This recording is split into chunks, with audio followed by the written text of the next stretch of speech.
Kids, this is my vlog for May 20th, 2015. I have not done a vlog in a very, very long time.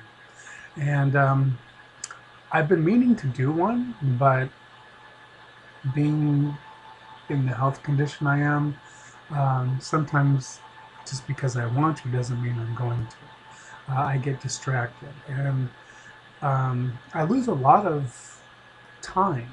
I literally will sit down and start thinking about something or doing something, and suddenly I'll look up and it's 2 hours later, or 3 hours later, or 4 hours later, and I have no idea where the time's gone. So that kind of chops up my day occasionally and makes me fall behind. Also, when I get to the point of wanting to make a vlog, then I ask myself, do I really want to do this? Does anybody really give a shit? Am I just wasting my time? And I realized the other day that I started doing vlogs not for anybody else but for myself, and I really don't give a shit what people think. So I'm doing one. Anyhow, so here's what's going on with me lately. I have been for exactly a week now in this extremely tranquil mood. Not zombie-like tranquil, but just tranquil. I'm not having extreme happy periods or extreme depression or mood swings or outbursts or anything of the sort. I have been amazingly calm and kind of detached, um, even in the face of, energy coming at me from other people, etc. And that's usually something I tap into.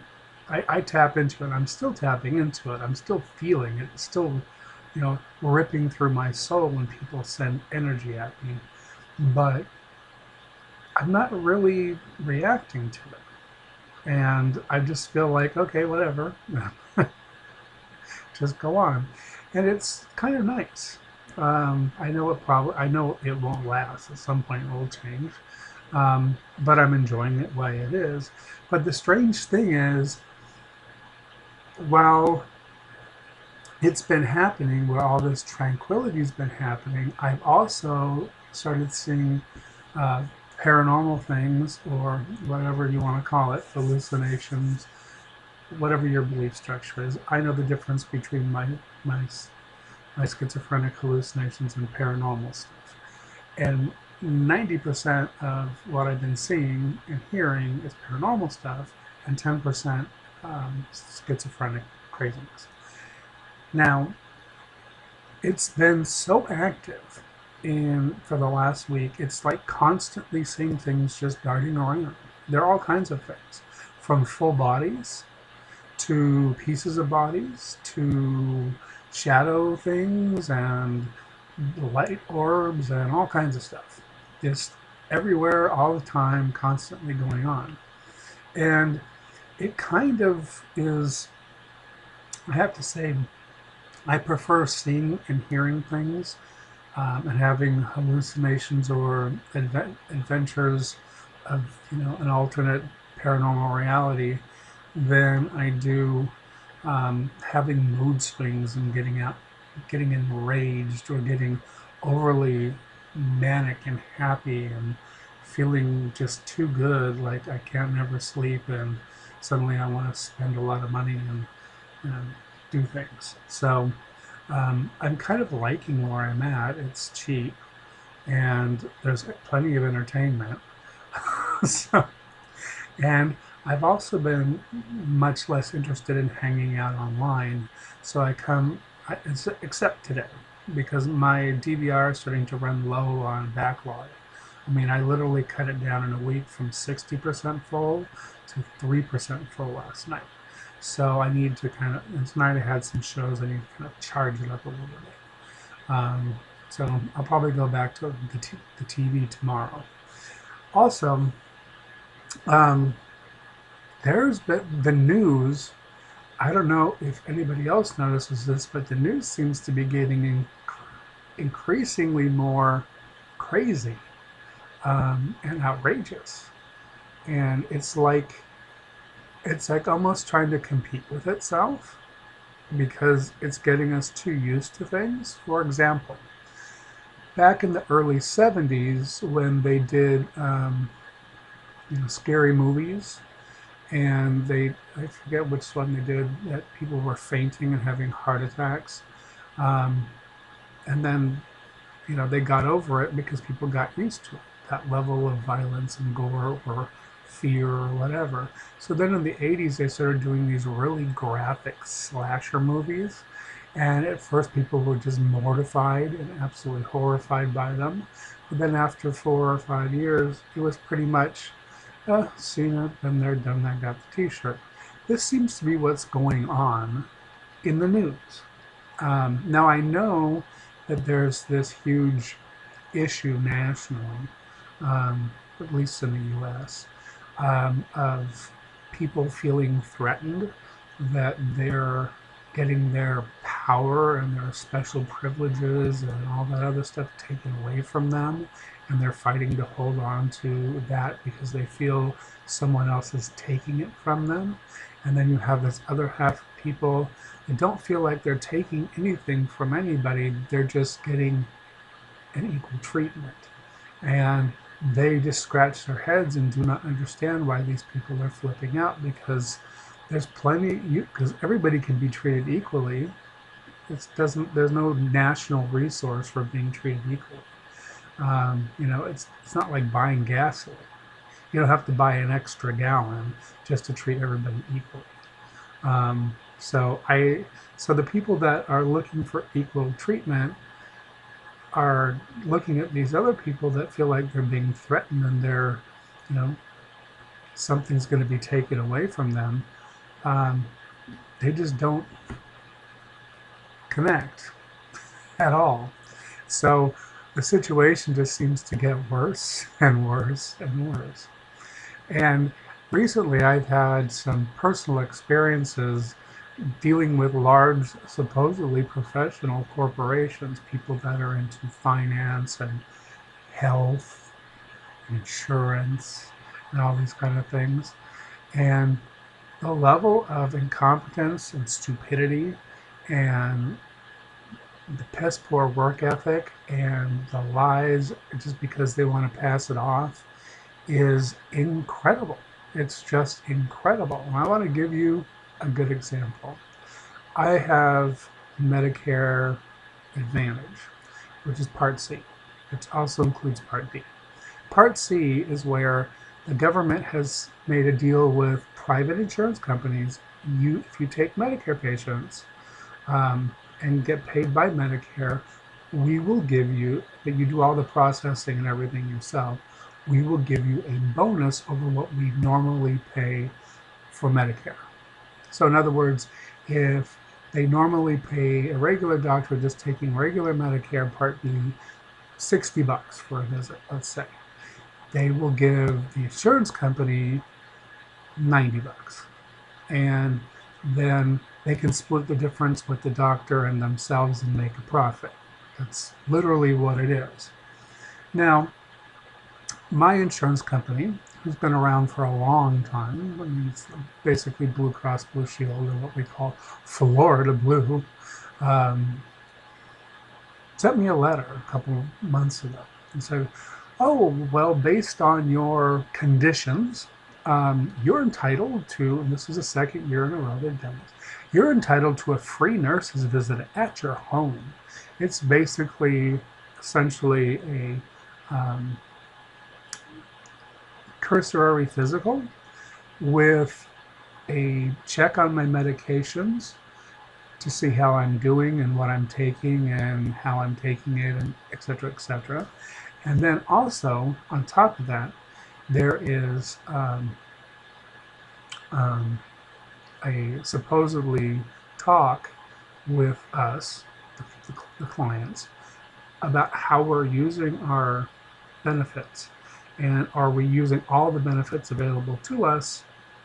If not, why not? And so then they encourage you to use more benefits. So, and the reason they do that is because it's Medicare Advantage. And every time they do something, they get paid more and they make more money. So, because Medicare pays out like a slot machine, baby, every time. So as long as it's covered by Medicare and you can do it, they're pushing you to do it.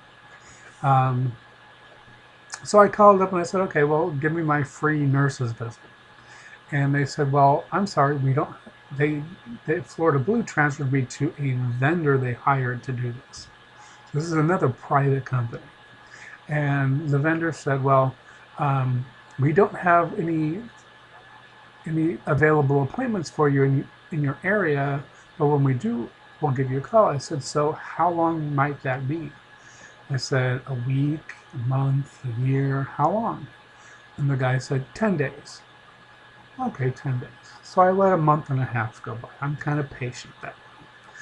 And then I called back Florida Blue, and they transferred me again over to this vendor, and I got this really shitty lady on the phone with a nasty attitude.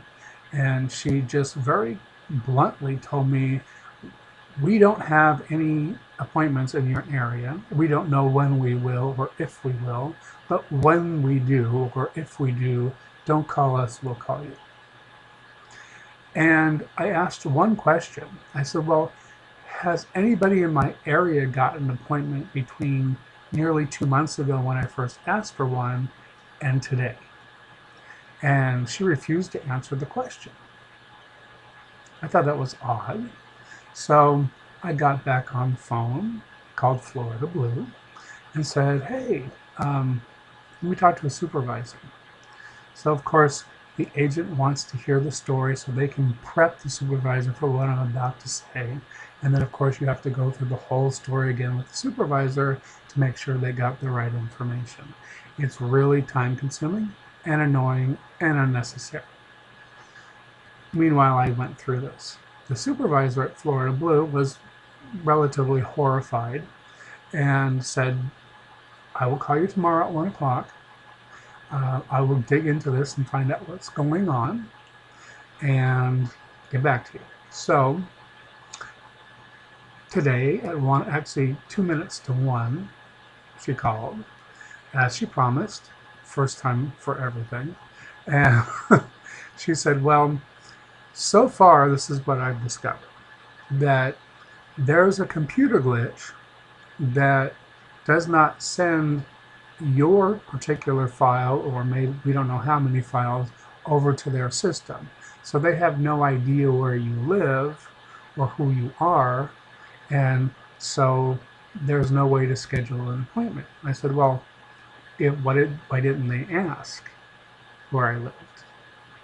So because I remember telling the first guy, I think, and she said, I have no idea, but that's what I was told.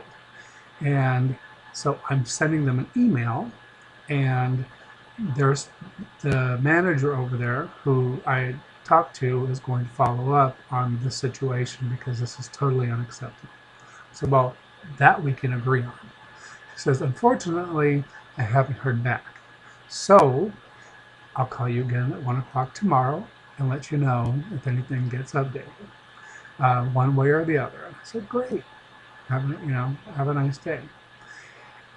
Things like this happen all the time. All the time. It's like, why sit there and lie to me and say there's no appointments available when you don't even have my information in front of you? It's absurd. Why don't you just say, hey, excuse me, whoever you are, let me get my manager on the phone and see what's going on here. But nobody does that because they don't care, and there's no work ethic, and there's no accountability, and they don't get paid enough to really give a crap. They get paid, phone workers get paid about the same as fast food employees.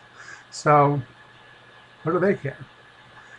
They just go on to the next phone bank. I mean, every company has a phone bank. So that's what's been going on pretty much. Now tonight, I had some excitement.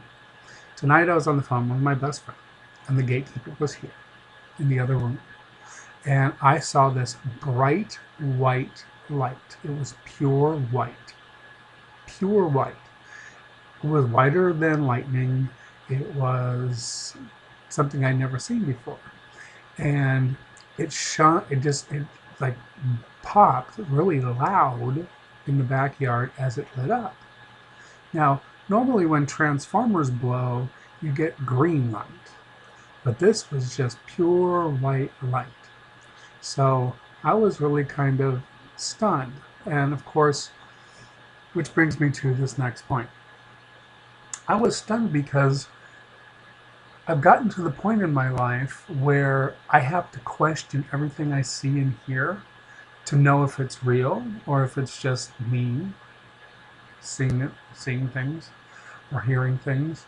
So I double check, and it really, if you don't hang around with me often, and even if you do, it can be a little weird and annoying when I say, "Did you just hear that or see that?" or whatever, and like it's something obvious, like somebody walking out of a door, and they said, "Well, yes, I'm here walking out the door." Okay, fine, and I'm happy as long as I check in. I'm good.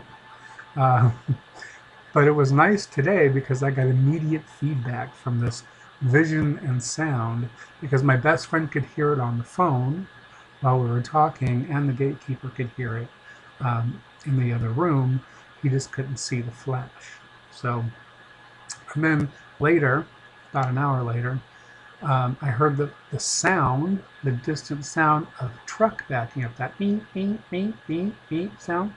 So I walked in and asked the gatekeeper, I said, "Do you hear a truck backing up?" He said, "Yeah." He goes, "It's probably Seco, the electric company, coming to fix whatever made that popping sound." So I said, "Could be."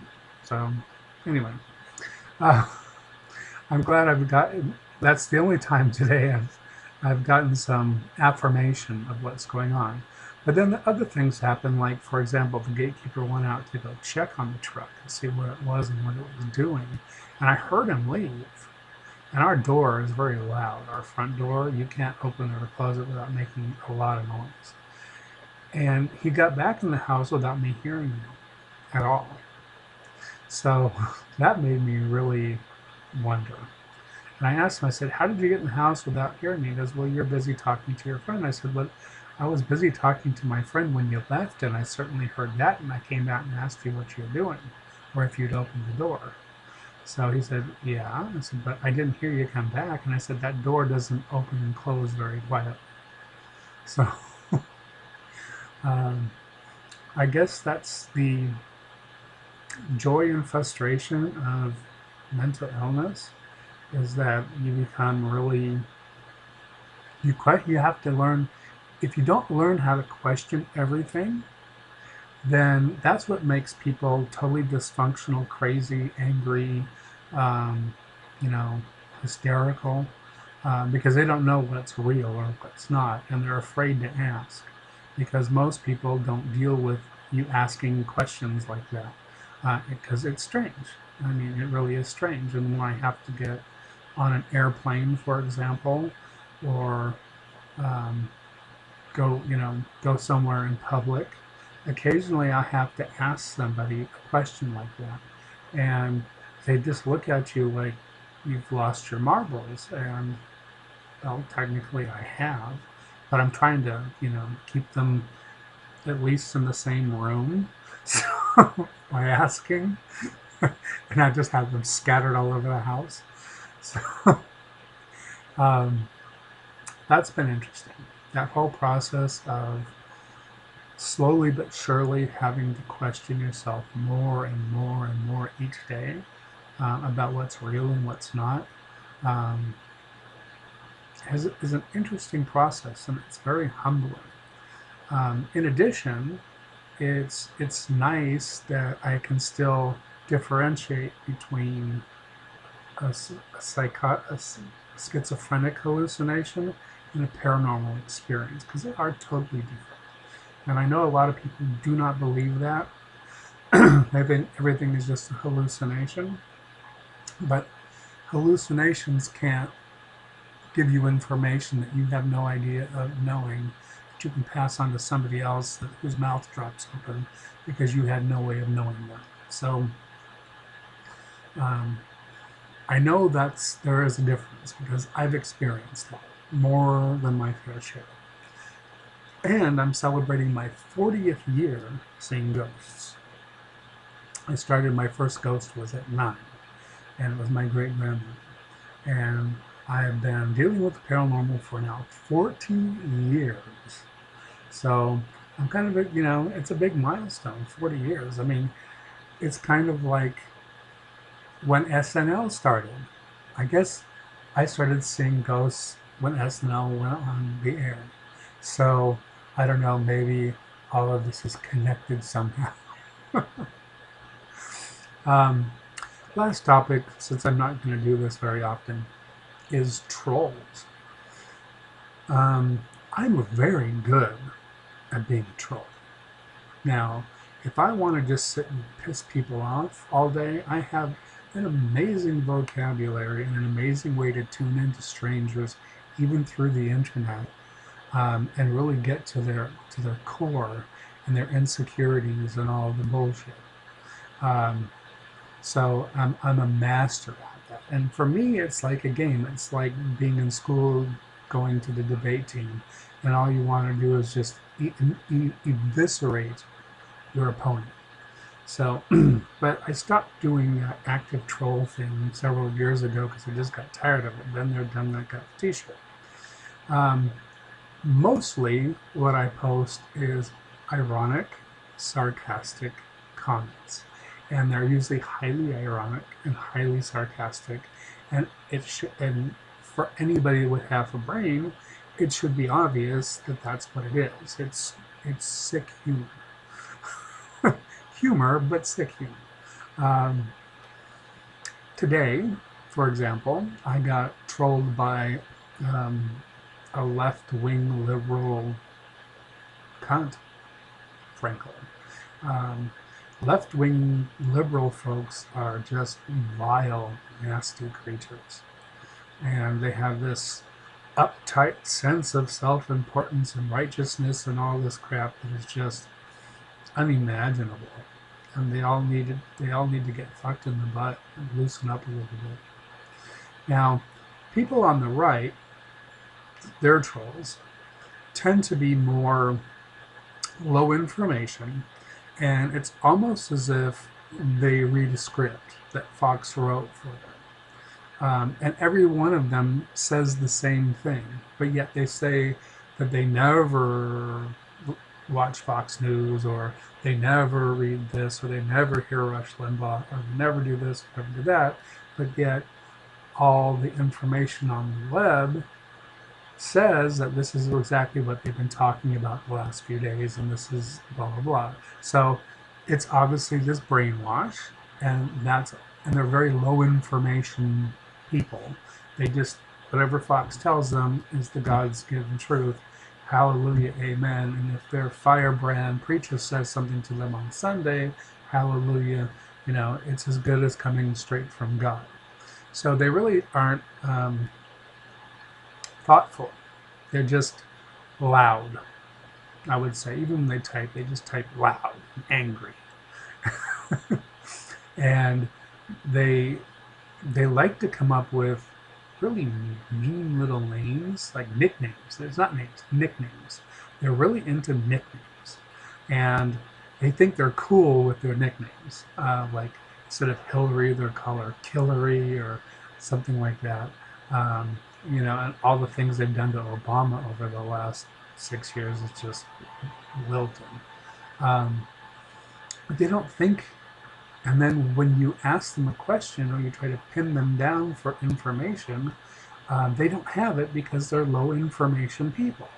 And so then they try to change the subject, scream a little bit more, and eventually run away. And that's their game. And you just have to learn to know how to quicken up that process so the runaway comes sooner rather than later.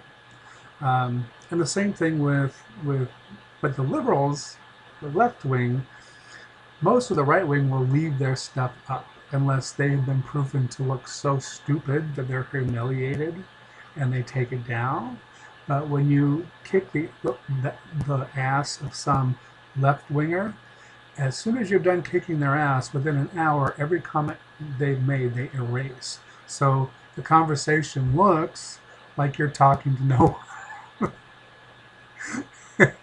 It's kind of trippy and kind of fun. But I never take it down because usually when somebody trolls me, I answer back with their full name. So people know that there was someone I was talking to who has now erased all the craziness they wrote. And that serves as a lesson for people that want to add later. Um, that's a little piece of advice in case you get trolled a lot online. Fortunately, I don't get trolled a lot anymore because apparently I have a reputation as being the annihilator. So, and having a stupid sense of humor. Um, to all my friends, I hope you guys have a great summer. Summer's usually a really quiet time for me. I stay home, I swim in the pool every day, take care of the dogs, um, watch out for thunderstorms and hurricanes and shit like that. And then I get ready to travel in the fall and the winter. And coming up this fall, I'm going to Peru to see my godson and for his birthday, and I'm really excited about that. And then coming late January 2016, I'm going around the world,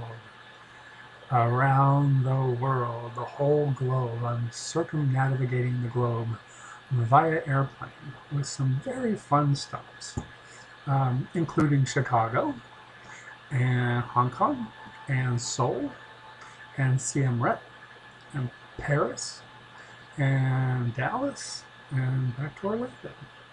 So it should be fun, and I'm looking forward to it. I haven't planned anything else yet, but I'm still kicking around. There's a couple local ghost events which look interesting to me, and also a local psychic event that I'm thinking about kicking around. They're not hugely expensive.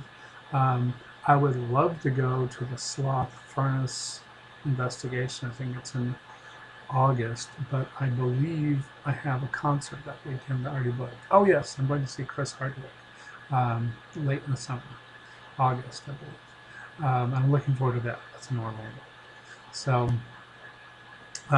that's about it for me. Thanks for putting up with the long video, but for me basically because now I have a record of what's going on in my life, which is why I started making these in the beginning, to just talk about what's going on. Because when you have mental illness and you have other physical degenerative diseases, it's really important that you keep a record of what's happening with you so that in case something happens where it gets so much worse, you have something to look back on and you have some sort of, you know, slope of decline or whatever it is.